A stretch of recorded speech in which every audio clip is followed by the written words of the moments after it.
देश की बेटी। इस देश में बेटियों को कन्या कहा जाता है। उसे लक्ष्मी, सरस्वती, माँ दुर्गा के रूप में देखा जाता है और नवरात्रा के दिनों में तो साक्षात उसे घर घर में पूजा जाता है।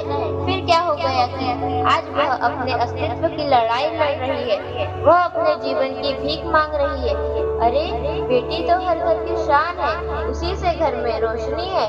बेटी तो घरों को जोड़ती है।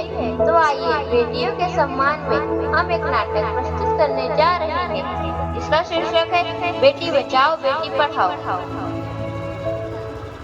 मीरा, ओ मीरा, तुमने मुन्ना को कहीं देखा क्या? पता नहीं सुबह सुबह कहाँ चला गया।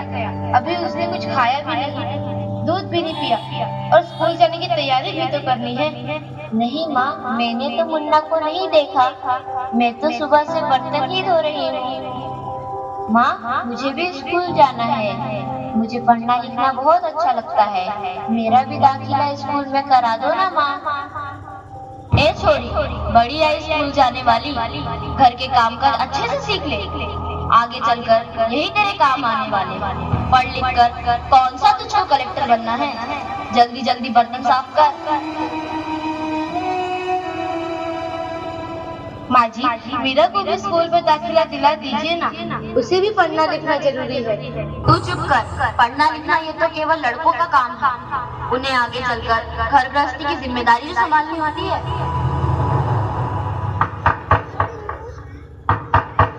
अरे, क्या हो रहा है? कौन किसकी जवाबदारी संभाल रहा है और हमारी मीरा बेटी क्यों रो रही है? देखिए ना डॉक्टर दीदी, दादी मुझे स्कूल ही जाने नहीं देती। कहती है तुझे पढ़ लिख कर क्या करना है, आगे चल के चूल्हा चौका ही तो संभालना है। अरे, यह तो बहुत गलत बात है माँ जी। क्या आपको नहीं लगता कि हम बेटियां भी पढ़ लिख कर आगे बढ़े? आज समाज बहुत आगे बढ़ गया है माँ जी। आप किस दुनिया की बात कर रही हैं? हम 21वीं सदी में जी रहे हैं। मैं आज ही टीचर दीदी से बात कर मीरा का दाखिला स्कूल में कराती हूँ। और हाँ, मैं तो यहाँ इसीलिए आई थी कि मुन्ना को पोलियो ड्रॉप दिया कि नहीं। जगह जगह इसके कैंप लगे हैं। अच्छा हुआ बहन जी आप आ गए। अब मुन्ना को पोलियो ड्रॉप भी दे देंगे और मैं इसे स्कूल भी पहुंचा दूंगी। अच्छा मीरा, अब तुम रोना नहीं, तुम जरूर स्कूल जाओगी और एक दिन पढ़ लिख कर मेरी तरह बहुत अच्छी डॉक्टर बनोगी। ठीक है बेटा?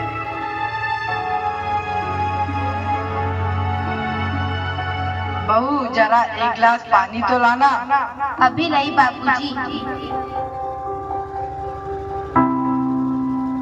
ये लीजिए बाबूजी। अरे ये देखो, अखबार में प्यारी बेटी के बारे में कितनी सुंदर कविता आई है। आओ मैं तुम्हें यह कविता पढ़कर सुनाता हूँ। कहती बेटी बाह फसार, मुझे चाहिए प्यार पूरा। बेटी की अनदेखी क्यों करता है निष्ठुर संसार। सोचो जरा हमारे बिन बसा सकोगे घर परिवार। गर्भ से लेकर यौवन तक मुझ पर लटक रही तलवार। मेरी व्यथा वेदना का अब हो स्थायी उपचार। जब माही जग में न होगी तो तुम जन्म किससे पाओगे। जब बहन होगी घर आंगन में तो किससे रूठोगे, किसे मनाओगे। जब दादी नानी न होगी तो तुम्हें कहानी कौन सुनाएगा।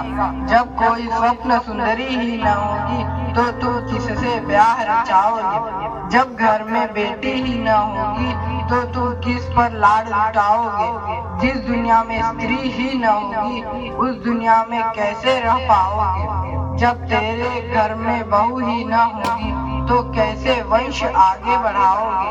नारी के बिन जग सुना है, तुम ये बात कब समझ पाओगे। हाँ तो भाग्यवान, कैसी लगी यह कविता, है ना मजेदार? काहे की मजेदार कविता मुझे नहीं आई पसंद। अरे कोई घर में है क्या? आइए आइए टीचर दीदी, हम आप ही का इंतजार कर रहे थे। हाँ, जरा मैं कुछ दिनों के लिए बाहर चले गए, इसलिए यहाँ नहीं आ पाई। डॉक्टर बहन जी कह रही थी आपने मीरा का अभी तक दाखिला नहीं कराया। ये तो बहुत होनहार छात्रा है, हमेशा अच्छा लेकर उत्तीर्ण होती है। हाँ, मैं भी तो यही चाहती हूँ कि मीरा स्कूल जाए, खूब पढ़े, पर मेरी यहाँ सुनता कौन है।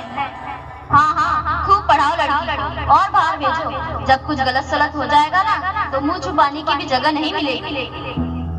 अरे माँ जी, आप कहाँ की बात कहाँ लेकर बैठ गए? मीरा को 10वीं तक तो पढ़ाई पूरी कर लेने दीजिए, आगे की पढ़ाई के बारे में बाद में सोचेंगे। हाँ टीचर दीदी, हम मीरा को अवश्य स्कूल भेजेंगे। मैं उसे मेरे जैसा अनपढ़ नहीं रहने दूंगी, उसे खूब पढ़ाऊंगी। कल मीरा को तैयार रखना, मैं उसे लेने आऊंगी। क्यों दादाजी, सही कहा ना मैंने? हाँ बेटा, बिल्कुल सही कहा। मैं तो कब से कह रहा हूँ कि मीरा को भी स्कूल जाने दो। प्रणाम। प्रणाम बेटा।